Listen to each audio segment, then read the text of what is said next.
ছাত্ররা নামে নাই, ছাত্রদের নেতৃত্বে সাধারণ মানুষেরা সেদিন তাদের অধিকার প্রতিষ্ঠার জন্য এই জুলাইয়ের এই বিপ্লবে তারা অংশগ্রহণ করেছিল। সেখানে আমরা দেখেছি 250-র মতো ছাত্ররা শহীদ হয়েছে, কিন্তু সহস্রাধিক মানুষ জীবন দিয়েছে। তার মধ্যে দিনমজুর, কুলি মজুর, রিক্সা চালক, খেটে খাওয়া মানুষ, মুঠে মজুর সেখানে অংশগ্রহণ করে তারা জীবন দিয়েছে। তারা একটা পরিবর্তনের নেশায় এই জুলাই বিপ্লবে অংশগ্রহণ করে ফ্যাসিবাদকে এই বাংলাদেশ থেকে তারা বিতাড়িত করেছিল।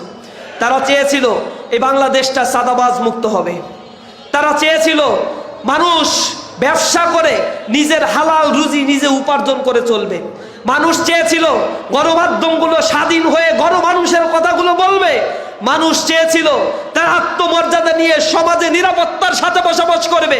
মানুষ চেয়েছিল তাদের সম্পত্তির নিরাপত্তা তারা পাবে, কোনো লুটেরা এসে তাদের সম্পত্তির উপর আর জোর জবরদস্তি করে তাদের ভাগ বসাবে না।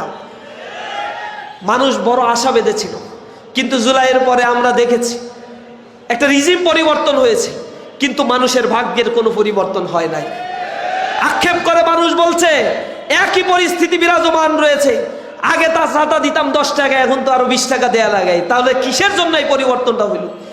টেম্পো স্ট্যান্ড, রাস্তাঘাট, বাজার, হাট বাজার থেকে শুরু করে সব জায়গায় এক এক ইনভিজিবল একটা হ্যান্ড, অদৃশ্য একটা হস্তের ছড়াছড়ি। কোথা থেকে চাঁদা কার পকেটে কিভাবে যাচ্ছে, মানুষ হতবাক হয়ে আছে। মানুষ পরিবর্তন পায় নাই। মানুষ দেখতে চেয়েছিল যা তারা পায় নাই। আর মানুষ হতবাক হয়ে বলছে যারা এতদিন মাজলুম ছিল এরাই এখন জালিমের ভূমিকায় অবতীর্ণ হয়েছে। এ জায়গা থেকে মানুষকে এখন মুক্তি দেওয়ার জন্য মানুষ এখন উন্মুখ হয়ে চেয়ে আছে ইনসাফের বাংলাদেশ কারা কায়েম করতে পারে। আমরা ক্যাম্পাসগুলোতে যখন সিস্টেম পরিবর্তনের কথা বলেছি, ছাত্রদের সামনে আমাদের এজেন্ডাগুলো নিয়ে আমরা গিয়েছি। আমরা দলাদলি, দলান্ধতা, আন্তকন্দল, মারামারি, কাটাকাটি, সাদাবাজি, টেন্ডারবাজি, দখল বাণিজ্য, খুন, গুম, হত্যার সাথে জড়িত এই মানুষদেরকে লাল কার্ড দেখিয়েছি। তখন শিক্ষার্থীরা আমাদের উপরে আস্থা রেখে বলেছে আমরা তোমাদের সাথে আছি, তোমরা যে বক্তব্য রাখছো এই ক্যাম্পাসগুলোকে আমাদের জন্য তোমরা নিরাপদ করে দাও। ইসলামী ছাত্র শিবির বলেছে আমাদের উপর তোমরা যদি আস্থা রাখো, তোমাদের জন্য আমরা আমাদের জীবনের সর্বশেষ রক্ত দিয়ে হলেও তোমাদের কল্যাণে কাজ করব, ক্যাম্পাসকে তোমাদের জন্য আমরা নিরাপদ করব। ছাত্র সংসদ নির্বাচনে ইসলামী ছাত্র শিবিরের প্যানেল বিজয় অর্জন করার পরে আপনারা দেখেছেন প্রতিটি ক্যাম্পাসগুলো এখন একাডেমিক সুষ্ঠু স্বাভাবিক কার্যক্রম পরিচালিত হচ্ছে। শিক্ষার্থীরা তাদের রাজনৈতিক অধিকারগুলো ফিরে পেয়েছে, তাদের একাডেমিক অধিকারগুলো তারা ফিরে পেয়েছে। আমরা বলছি জাতীয় নির্বাচনের ক্ষেত্রেও যদি আমরা এমন সৎ ইনসাফ ভিত্তিক সমাজ গঠনের জন্য যে মানুষগুলো শুধুমাত্র মুখের কথা বলে না, তারা তাদের জীবনের ব্যক্তি জীবন দিয়ে দেখিয়ে দিয়েছে, এভাবে এই ইনসাফ প্রতিষ্ঠা হয়। এই মানুষগুলোর উপরে যদি আমরা আস্থা রাখতে পারি তাহলে আগামীর বাংলাদেশ পরিবর্তন হবে ইনশাআল্লাহ। কোনো প্রলোভনে আমরা পা দিব না। এই প্রলোভন দেখিয়ে এই অঞ্চলে ফ্যাসিবাদ কায়েম করেছিল, আপনাদের মনে থাকতে হবে। আওয়ামী লীগ মানুষকে ঘোষণা দিয়ে বলেছিল 10 টাকা দরে চাল, 10 টাকা সেরে চালের কথা মনে আছে? 5 টাকায় কাঁচা জাল, ঘরে ঘরে চাকরি, এই কথাগুলো বলে ডিজিটাল বাংলাদেশ করার কথা বলে ডিজিটাল কারচুপি করে ক্ষমতায় বসে এই বাংলাদেশকে দেউলিয়ার এক বাংলাদেশে পরিণত করেছিল। 10 টাকায় কাঁচা জাল, 10 টাকায় সেরে চাল পাওয়া গেছে, আর 5 টাকায় কাঁচা জাল হয়ে গেছে 250 টাকা, 400 টাকা, 500 টাকায় কেনা লাগছে। ঘরে ঘরে চাকরি তো দূরের কথা, 40 লক্ষ বেকার ছিল যখন আওয়ামী ফ্যাসিবাদ এখান থেকে পালাইছে। এখনো পর্যন্ত বাংলাদেশে সেই বেকারত্বের করাল গ্রাসে এই দেশটা নিমজ্জিত। যুব শ্রেণী অনার্স মাস্টার্স পাস করার পরে হাহাকার করে চাকরির জন্য, চাকরির সন্ধান তারা পাচ্ছে না। এক চাকরির অধিকার প্রতিষ্ঠা করতে গিয়ে এক বিপ্লব সংগঠিত করে ফেলেছে তারা। তাদের অধিকার ফিরিয়ে দেওয়া হচ্ছে না। এখনো দেখি আমরা প্রশ্নপত্র ফাঁস হয়, প্রশ্নপত্র ফাঁসে ইন্টারিম গভর্নমেন্টের জন্য সেই লজ্জা লাগে। তাদের এই ক্ষমতায় থাকাকালীন সময় প্রাইমারির প্রশ্ন ফাঁস হয়েছে, দুদকের প্রশ্ন ফাঁস হয়, সব প্রশ্নগুলো ফাঁস হচ্ছে। শিক্ষার্থীরা হতাশ হয়ে গিয়েছে। কাদের উপরে আজ আস্থা রাখবো আমরা? দুর্নীতিগ্রস্ত এই সমাজ ব্যবস্থায় এখন পরিবর্তন দরকার। শুধু সস্তা প্রতিশ্রুতি নয়, মানুষের অধিকার ফিরিয়ে দিতে পারবে যারা, তাদের উপরে আস্থা রাখার জন্য, মানুষের আস্থা ফিরিয়ে দেওয়ার জন্য আমাদেরকে এখন মানুষের কাছে গিয়ে গিয়ে বলতে হবে, এই মানুষগুলো ইনসাফ প্রতিষ্ঠা করবে, তাদের উপর আস্থা রাখে, তাদের ব্যক্তি জীবন দিয়ে তারা প্রমাণ করেছে তারা দুর্নীতির সাথে জড়িত না, স্বজনপ্রীতির সাথে জড়িত না, হত্যা গুম খুনের সাথে তারা জড়িত না। প্রিয় উপস্থিতি, আজকে যে প্রলোভনগুলো মানুষকে দেখানো হচ্ছে, এগুলো যে শুভঙ্করের ফাঁকি, এগুলো বুঝাবেন। আওয়ামী লীগের সময় 2022 সালে তারা কার্ড দিছিল, ফ্যামিলি কার্ড দিছিল, 1 কোটি কার্ড, টিসিবি থেকে 10 কেজি চাল, এরপরে ডাল, এগুলো কিনতে পারবে, 1 কোটি কার্ড তারা দিছিল 2022 সালে। অব্যবস্থাপনার কারণে 38 লক্ষ কার্ড বাতিল করা হয়েছিল, যা এখনো চালু হয় নাই। যে 62 লক্ষ কার্ড চালু রয়েছে, এই কার্ডগুলো কাদের কাছে গিয়েছিল এগুলা কি বলা লাগবে? সব ইউনিয়ন পর্যায় পর্যন্ত আওয়ামী লীগের লিডারদের কাছে এই কার্ড গিয়েছে। এই কার্ডগুলো তারা আবার বিক্রি করছে। টিসিবির পণ্য নেওয়ার জন্য যে টেন্ডার, যে টিসিবির ট্রাকগুলো, এগুলো সব তার দলকানা নেতা কর্মীদের মধ্যে ডিস্ট্রিবিউট করা হয়েছে। এরপরে তারা যা টিসিবির কার্ডের মধ্য দিয়ে যা বন্টন করার কথা তা না করে কম টাকায় সরকারের কাছ থেকে চাল কিনে নিয়ে দোকানে তারা গুদাম চাল রিজার্ভ করে তারপরে বিক্রি করে জনগণের অধিকার নষ্ট করে নাই। সব মানুষের হাতে ক্ষমতা না গেলে যতই প্রলোভন দেখাক না কেন, আর একটা নয়া বন্দোবস্তের দিকে তারা যাচ্ছে, কিভাবে এই দেশকে আবার লুটপাট করবে তার ফন্দি তারা এখন আসছে। কার্ডের প্রলোভন নয়, আমরা তরুণ প্রজন্ম বলতে চাই, আমাদের বাংলাদেশে আমাদের চাকরির অধিকার আমরা চাই। তরুণ প্রজন্ম বলতে চাই, আমাদের জনশক্তিকে দক্ষ করে এ দেশের জন্য কর্মসংস্থানের ব্যবস্থা করতে হবে। আমরা এ দেশের হয়ে কাজ করতে চাই, কারো অনুগ্রহ, অনুকম্পা আর দয়া এই দেশের মানুষ বাঁচতে চায় না। তরুণ প্রজন্মের 2 হাত আছে, তরুণ প্রজন্মের 2টা পা আছে, আল্লাহ তাদের সক্ষমতা দিয়েছে, দক্ষতা দিয়েছে, তারা ট্যাক্সের টাকা দেয়। তাদের দক্ষ করে গড়ে তোলার দায়িত্ব এই রাষ্ট্রের, এই সরকারের। শিক্ষা প্রতিষ্ঠানগুলোকে কারিগরি শিক্ষায় শিক্ষিত করে জনশক্তিকে সারা পৃথিবীর কর্মসংস্থানের সাথে অ্যালাইন করে দিতে হবে। আমরা বলছি, এদেশের অর্থনীতি কুক্ষিগত করে রাখা হয়েছে, এই অর্থনীতিকে ডিসেন্ট্রালাইজ করে দিতে হবে। জাকাত ভিত্তিক একটি অর্থ কাঠামো গড়ে তুলতে হবে, যে মানুষগুলো খেতে পারে না। এখনো পর্যন্ত বাংলাদেশের 6 কোটি 20 লক্ষ মানুষ দারিদ্র সীমার নিচে বসবাস করছে।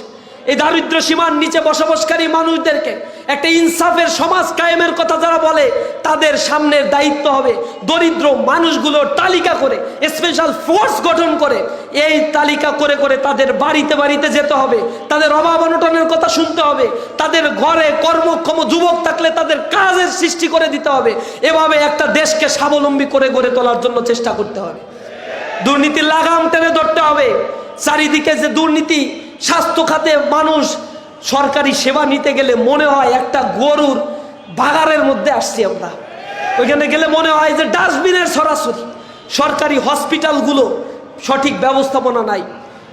টিআইবি রিপোর্ট দিয়ে বলে 70% মানুষ বলছে সরকারি স্বাস্থ্যসেবা নিতে গিয়ে তারা ঘুষ দিতে হয়েছে তাদেরকে। স্বাস্থ্যসেবাগুলোকে উন্নত করতে হবে, জনগণের জন্য সরকারি স্বাস্থ্যসেবার দ্বার উন্মুক্ত করতে হবে। স্বাস্থ্য কার্ড তাদেরকে দিয়ে বিনামূল্যে যারা চিকিৎসা সেবা, ন্যূনতম চিকিৎসা সেবা যেন তারা পায়, সেই ব্যবস্থাগুলো সরকারকে করতে হবে। স্বাস্থ্যসেবার এই উন্নয়ন কেন হচ্ছে না? বেসরকারি হাসপাতাল তৈরি হচ্ছে, সরকারি হাসপাতালে যে চিকিৎসকরা চিকিৎসা দেয়, সেই চিকিৎসকরা একবেলা চিকিৎসা দিয়ে আর একবেলা নিজের চেম্বার করে। কেন চেম্বার করবে? জনগণের টাকা দিয়ে তাদের যদি বেতন দেওয়া হয়, তাহলে তারা পার্সোনাল কোনো চেম্বার করতে পারবে না। সকল চেম্বারই তাদেরকে করতে হবে সরকারি বড় বড় হসপিটালগুলোতে। সরকারি চিকিৎসকের বেতন বাড়ায় দেন প্রয়োজনে, তারা জনগণকে সেবা দিক, বড় বড় বিল্ডিং করে দেন, সেখানে স্বাস্থ্য সেবায় যে মধ্যস্বত্বভোগিতা আছে এই সিন্ডিকেটকে ভেঙে খান খান করে দিতে হবে। দুর্নীতি যারা করবে, এই দুর্নীতিবাজদের জন্য টাস্ক ফোর্স গঠন করে স্পেশাল আইন করে তাৎক্ষণিক তাদেরকে বিচারের মুখোমুখি যদি করা যায়, তাহলে বাংলাদেশে দুর্নীতি কমে যাবে। রাজনীতিবিদদের হতে হবে স্বচ্ছ চিন্তা শক্তি সম্পন্ন। আওয়ামী লীগ কত সুন্দর সুন্দর কথা বলছে, যাওয়ার পরে যে শ্বেতপত্র প্রকাশিত হয়েছে, সেই শ্বেতপত্রে দেখা গিয়েছে 234 বিলিয়ন ডলার বাংলাদেশ থেকে পাচার হয়েছে। যে টাকা পাচার হয়েছে তা দিয়ে বাংলাদেশের 7 বছরের বাজেট করা সম্ভব। কেন ইমাজিন, তারা মেট্রো রেল প্রজেক্ট চালু করছে, তারা ওই যে এক্সপ্রেসওয়ে চালু করছে, এইগুলো করে করে জনগণের টাকাগুলো ওইখানে ঢালছে, আর তরুণ সমাজকে কর্মক্ষম না করে একটা ভারসাম্যহীন সমাজ ব্যবস্থা তারা গড়ে তুলেছে। দেশের মানুষের মধ্যে যে এই ইমব্যালেন্সগুলো রয়েছে, আমরা আমাদের কণ্ঠ উঁচু করে বলতে চাই, একটি ইনসাফ এবং সাম্যের দেশ প্রতিষ্ঠার জন্য তরুণ সমাজকে জাগ্রত হতে হবে। আগামীর বাংলাদেশ কাদের হাতে নিরাপদ, এই তরুণ সমাজকে মানুষের কাছে গিয়ে গিয়ে বলতে হবে। কোনো প্রলোভনের ফাঁদে পা না দিয়ে আমরা যারা এই বাংলাদেশকে গড়ে তুলতে চাই, তাদের জন্য ইনসাফের বাংলাদেশ গঠন করার জন্য, কল্যাণের বাংলাদেশ গঠন করার জন্য আমরা তরুণ সমাজ আগামীর বাংলাদেশকে গড়ে তুলতে কাজ করব ইনশাআল্লাহ। উষার দুয়ারে হানি আঘাত, আমরা আনিব রাঙা প্রভাত, আমরা টুটাবো তিমির রাত বাধার বিন্ধ্যাচল। আমরা অন্ধকারকে বিদূরিত করে দিতে চাই, আলোক মশাল নিয়ে আলোক উদ্ভাসিত একটা সমাজ ব্যবস্থা গড়ে তুলতে চাই। এজন্য বাংলাদেশে যে সময় সামনে এসেছে, সেই সময়কে আমরা কাজে লাগাতে হবে। প্রত্যেকটা ঘরে ঘরে গিয়ে মানুষের কাছে কাছে আমাদের দাওয়াতগুলো পৌঁছে দিতে হবে। ইনসাফের বাংলাদেশ কায়েমের জন্য দাঁড়িয়ে থাকতে হবে। আমাদেরকে সতর্ক থাকতে হবে, সামনে যারা এই বাংলাদেশকে নিয়ে সিনেমিনি খেলবে, ভোট ডাকাতি করার যদি চিন্তা করে, তরুণ সমাজ বসে থাকবে? আর তারা মনে করতেছে আগের বন্দোবস্তের দিকে গিয়ে ইলেকশন ইঞ্জিনিয়ারিং করে, ভোট ডাকাতি করা, সিল চপ্পর একটু বেশি মাইরাটাইরা এরপরে ক্ষমতা দেখায় ক্ষমতায় চলে যাব।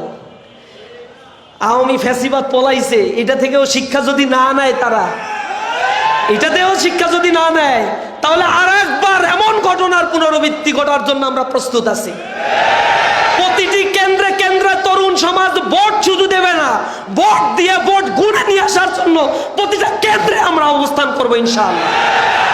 ভোট আমার অধিকার, আমি যাকে ভোট দিয়েছি সে নির্বাচিত হয়ে দেশ চালাবে, সুতরাং সৎ মানুষ নির্বাচন করাও আমার অধিকার।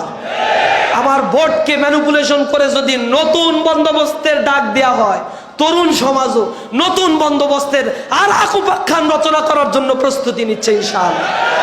সকলকে সেই নতুন বাংলাদেশ গড়ার জন্য, সমাজে ইনসাফ কায়েমের জন্য, মানুষের মাঝে সাম্য প্রতিষ্ঠা করার জন্য, ন্যায় বিচার প্রতিষ্ঠার জন্য চোখ কান খোলা রেখে আমাদেরকে ভূমিকা রাখতে হবে। সে উদাত্ত আহ্বান জানিয়ে আমার কথা শেষ করছি। আসসালামু আলাইকুম ওয়া রাহমাতুল্লাহি ওয়া বারাকাতুহু।